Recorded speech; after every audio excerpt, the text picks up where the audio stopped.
Body and soul everything in to that work, त्यामध्ये difference दिसते आणि ते डिफरन्स या शाळामध्ये दिसते. जेव्हा मुख्याध्यापक स्वतः इतका मेहनत घेऊन, सर्व शिक्षक मेहनत घेऊन एक कामं करतात ना, त्यामधून कळते की त्यांची किती जास्त एक इंटरेस्ट होती. आता आपण ह्या शाळाचा एक व्हिडिओ तयार करून मी पालकमंत्री महोदयांना आणि मीडियाला पब्लिश करणार आहे. मागचे 1 महिन्यापासून पाऊस जेव्हापासून सुरू झालेला आहे, प्रत्येक दिवस मीडियाला फक्त एकच मोठी बातमी असते, जिल्हा परिषद शाळा खूपच जीर्ण झाले, प्रत्येक ठिकाणी पाणी गळत आहे, शिक्षकांचं दुरवस्था. मी त्याचा रिप्लाय देऊनच थकले. आता आज तरी मी बंदच केले रिप्लाय द्यायला.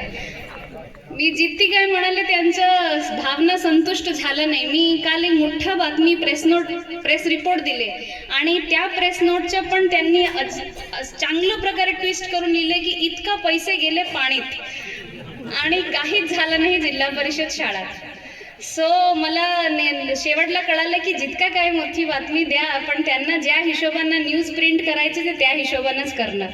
सो मला वाटते की तुम्ही सर्वांनी पण प्रत्येक वेळी ना, मी आता त्यामधून माझं सीख हेच होता की it is all about self motivation.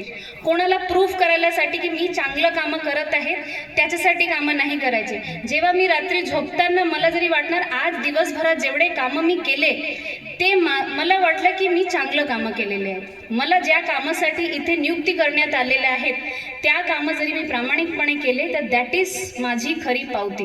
कोणाला प्रूफ करायलासाठी की नाही खूप चांगलं शिक्षक आहेत, खूप चांगलं अधिकारी आहेत, खूप चांगलं कर्मचारी आहेत, कोणाची पाठिंबा असं नाही पाहिजे. जरी मिळालं तर चांगली बाब आहे, नाही मिळालं तरीसुद्धा तुम्ही तुमचं कामं किती ताकदीने, किती प्रेमाने, किती आपण काय म्हणतो प्रामाणिकपणे केले हे खूप महत्त्वाचे असते. शिक्षकांचं नेहमी काही ना काही अडचण येतच असतात आणि माझ्याकडे तर नेहमी अडचण येत असते, तर त्याचं तर कधी निराकरणच नाही आहे. पण तरीसुद्धा त्यामधून तुम्ही सर्व जे चांगलं कामं करत आहेत, माझी इच्छा आहे की तुम्ही वर यायला पाहिजे. जे तक्रार करताय, जे नेहमी गोंधळच घालायचे असते ते फक्त माझ्यासमोर आणि माझ्या वर येतात तर ते नाही. आमचं जसं आज त्यांनी स्वतः एक पुस्तकच बनवून दिले मुलांच्यासाठी आणि हे खूप असं मला वाटते भरपूर शिक्षक आहेत आमच्या जिल्हा परिषदमध्ये जे असं खूप चांगले उपक्रम घेत आहेत.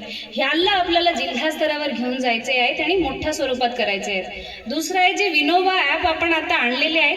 मला माहिती आहे की बऱ्यापैकी लोकांनी त्यामध्ये रजिस्ट्रेशन केले, पण त्यामध्ये तुम्ही काही माहिती टाकत नाही. मी त्या ॲपच्या ह्याच्यासाठी आम्ही प्लॅनिंग केला होता की त्यामधून जे चांगलं शिक्षक अभ्यास करत, सर्वांना आदर्श शिक्षक पुरस्कार भेटत नाही, बिकॉज काही ना काही त्यामध्ये निष्कर्ष असते की काही शिक्षक असं असते की ज्यांना पूर्ण तयार करून ते पेश करणं ते आवडत पण नाही. पण ह्यामध्ये तुम्ही छोटे तुमचे व्हिडिओज, तुमचे उपक्रम तुम्ही तिथे टाकू शकतात आणि हे पूर्ण आता महाराष्ट्रामध्ये 13 जिल्ह्यामध्ये बाकी सर्व शिक्षक बघू शकतात. तर तुमचं पिअर ग्रुपच बघणार आणि त्यानंतर आपण ह्याला शिक्षण मंत्रींच्या सोबत पण प्रेझेंट करणार आहोत, सो दॅट जे चांगले शिक्षक आहेत त्यांना पूर्ण महाराष्ट्रामध्ये मतलब they should get their recognition.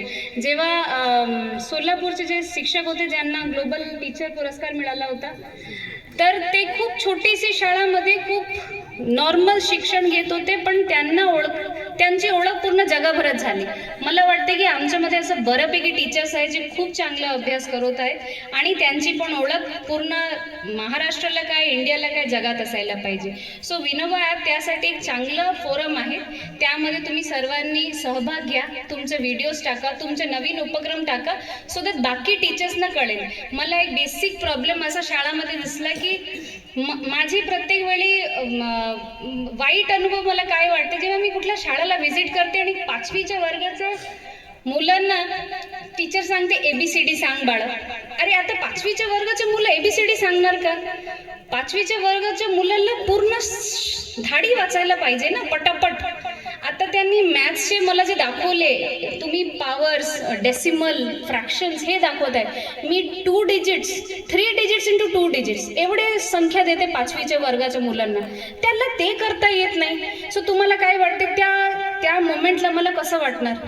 आमच्या स्वतःचं जरी मुलं असते आणि ते 5वीला शिकत असतील आणि ते घरी येणार, मी त्याला विचारणार तुला 3 अंकी ते 2 अंकी गुणांकन येत नाही, सो इज इट गुड?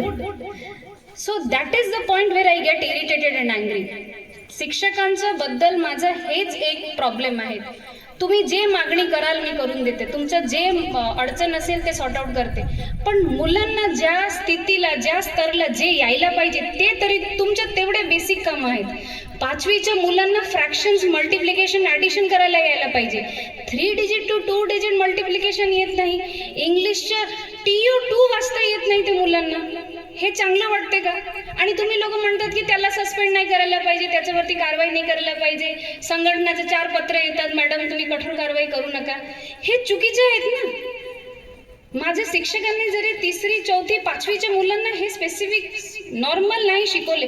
ठीक आहे, काही मुलं थोडासा त्यांचं बुद्धिमत्ता कमी असते, तर ते त्यांना शिकवायला वेळ लागतो. त्यांच्यासाठी आपल्याला एक्स्ट्रा तासिका घ्यावं लागते. तुम्ही हे लक्षात घ्या की फाउंडेशन जिथे मुलं शिकत आहे 5वीपर्यंत हे तुम्ही करत आहेत. तुम्ही 5वीपर्यंत नाही शिकवणार, ते मुलांना काही समजणार नाही, ते 6वी, 7वीला काय करणार? काहीच नाही. तेव्हा त्याला कोणी शिकवणार पण नाही ना. आत्ता तुम्ही गावाच्या जवळ आहेत म्हणून आपुलकीने त्याला शिकून पण घेतात. जेव्हा ते मोठं होणार तिथे कोणी विचारणार नाही. ते मुलं तसंच होऊन गावाच्या मुलं काय झालं, मागे झालं. That is the reason.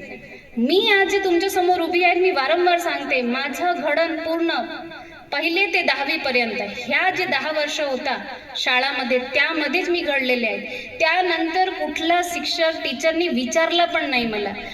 11-12 मी जिद केले की मी भुवनेश्वर, माझ्या कॅपिटल सिटीला जाऊन मोठ्या कॉलेजला अभ्यास करणार.